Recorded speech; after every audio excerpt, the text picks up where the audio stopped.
Got a lot of choices to make. And the Spirit of God began to deal with me about choices.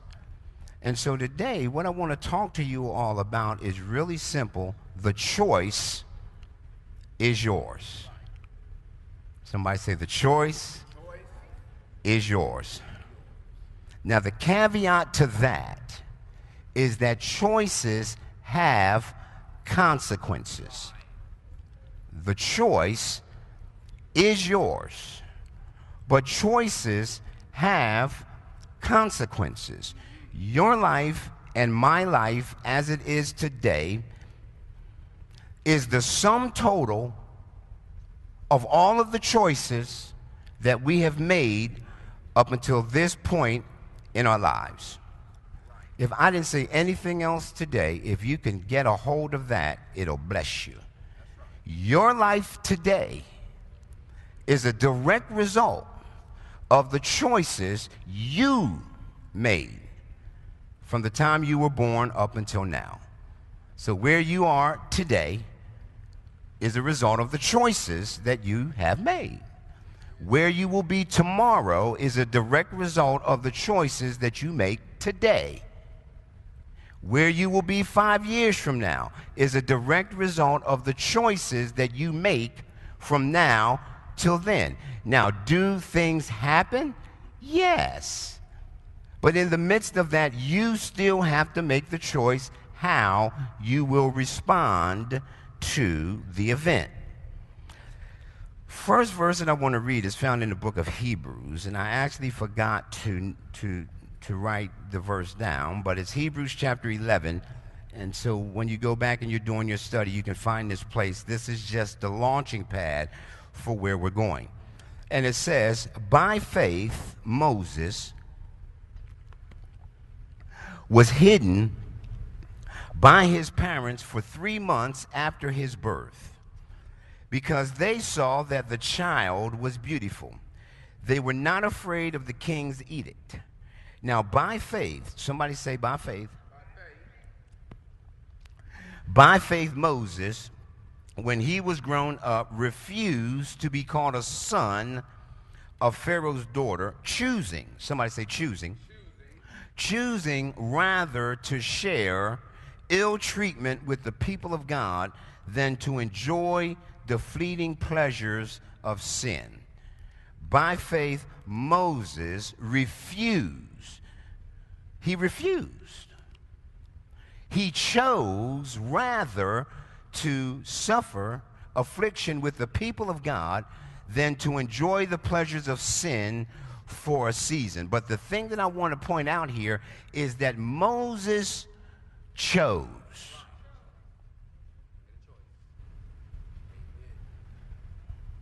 You and I live lives of choices. I woke up this morning. Wasn't my choice to wake up. I woke up. But it was my choice to get out of the bed. It was my choice on whether or not I was going to come to church. It was my choice what I was going to wear to come to church. We will make hundreds of choices today. Hundreds of choices. And each one of the choices that we make has a consequence and leads to another choice. I decided that I wanted to wear jeans, but I had to choose which pair.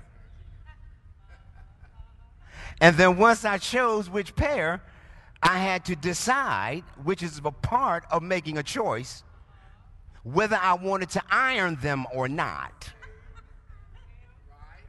Now, if I decide to iron them, then I have to plug the iron in.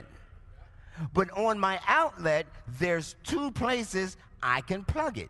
I have to choose which one. Is this making sense so far? Choice. Choice.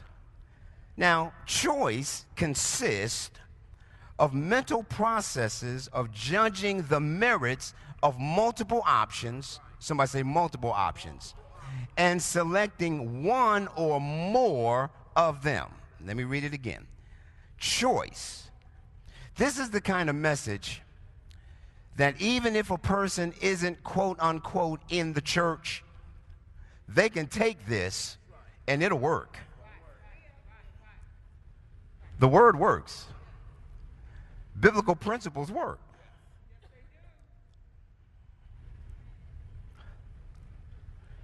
Choice consists of the mental process of judging the merits of multiple options and selecting one or more of them. Now, while a choice can be made between imagined options, such as what if, what would I do if? You kind of make up a scenario in your mind, and then you say, well, what would I do if this happened? Many people get paralyzed in life because they're making up scenarios in their mind and then trying to make a decision about it. Well, what would I do if? We tend to say, well, what's going to happen if? So we have to make a decision about something, and instead of actually looking at the information that's in front of us and making a choice, judging it based off of the information, what we do is we say, well, what's going to happen if? And we get paralyzed and we can't make the decision because we're creating other scenarios that have nothing to do with the choice that needs to be made. Y'all still with me? Choice. Now, often a choice is made between real options and then followed by the corresponding action. Now, I kind of played that scenario out when I talked about getting dressed this morning. That's a real choice. I had to make a real choice. But in order to make a choice, note there has to be options. Look at the person next to you and say, you always have an option. You always have an option. There are always options. Life is full of choices and options. That keeps you from getting stuck and becoming a victim in your own mind. People who are victims in their own mind. They say, I can't because they won't. Or I can't because it won't. Y'all still with me? Choice consists of mental processes of judging the merits of multiple options. So you got to get all the information about something and then make a choice. Make a decision. Give you a good example. Growing up, the young folk, you decide what you want to be in life, right? You make a choice, right? Now let's take Dr. Malachi here. I'm going to be a doctor. Okay. You made a choice. Now you have to have some corresponding actions to go with that choice. In other words, that means I have to not only finish elementary, middle, junior, and high school, I have to go to undergraduate school. Not only do I have to go to undergrad school, now I got to go to graduate school. Then I got to take the bar. I got to do all of these tests. I have to do everything that's required to become a doctor. I made a choice to become a doctor, but now, as a consequence of the choice, there are some other things I have to do in order to do it. Does this make sense? Yeah. You can be in life whatever you choose to be. If you're willing to make the choice and then have the corresponding actions to see it come to pass.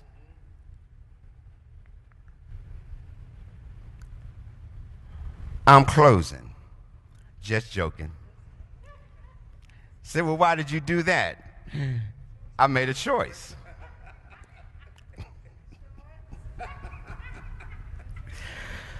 So let me go back to the beginning.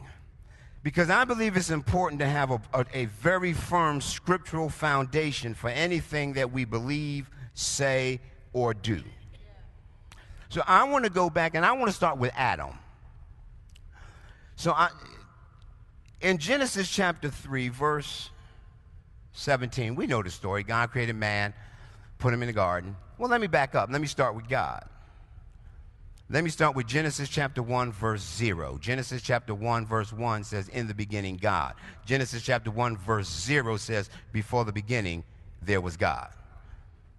Does this make sense? So, Genesis chapter 1, verse 0, God makes a choice.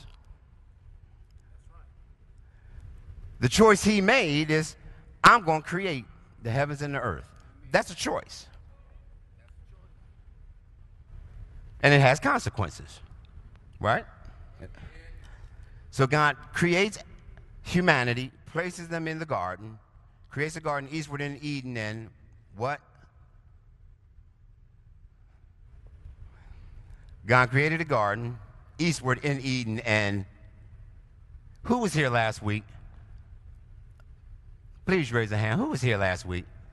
What was the title of the message? What did we talk about? God created a garden eastward in Eden, and he put the man. Thank you. Whew. No, I'm just joking. I know it's rough. It's early in the morning. You know, I get it. Somebody said, Pastor, why you do that? I made a choice. Okay. Genesis chapter 3, verse 17.